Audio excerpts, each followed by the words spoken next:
धोखा किया उस मजलूम के साथ।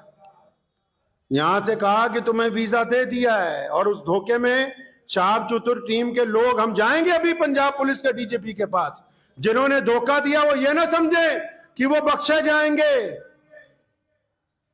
एक एक बंदे का नाम, उसके सारे फोन, उसकी डिटेलें, सब कुछ कहेंगे हम अपनी हुकूमत को कि इकट्ठी करके पता करो किस किस ने बेईमानी की है। अगर लाहौर से ईरान बाई एयर ही जाना था तो यह कौन सी इतनी मुकद्दस जमीन है लाहौर की कि हम अमृतसर से ईरान नहीं जा सकते थे।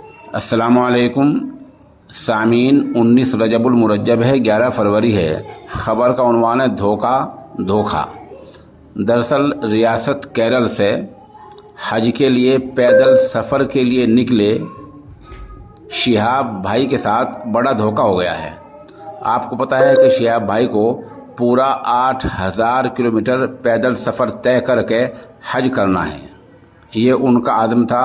उन्हें हिंदुस्तान में लगभग 3000 किलोमीटर का सफ़र पैदल तय किया। फिर वो पंजाब से पाकिस्तान चले गए 4-5 दिन पहले।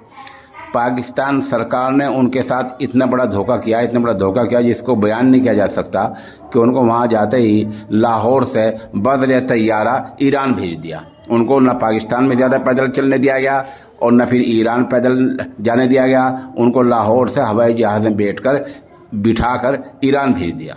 इस बारे में पंजाब के शाही इमाम ने पाकिस्तान सरकार की सख्त अल्फाज में मजम्मत की है और उन्होंने कहा है कि वो इसकी कानूनी पैरवी करेंगे और पंजाब सरकार को कानूनी दायरे में जवाबदेह बनाएंगे। ईरान में उनके साथ क्या हो रहा है, वो पैदल चल रहे हैं या वहाँ से भी कहीं हवाई जहाज़ में ले जाया जाएगा, इसके बारे में अभी कोई खबर नहीं आई है। आप हमारे साथ बने रहें, जैसे जैसे खबर अपडेट होती रहेगी हम आपको बताते रहेंगे।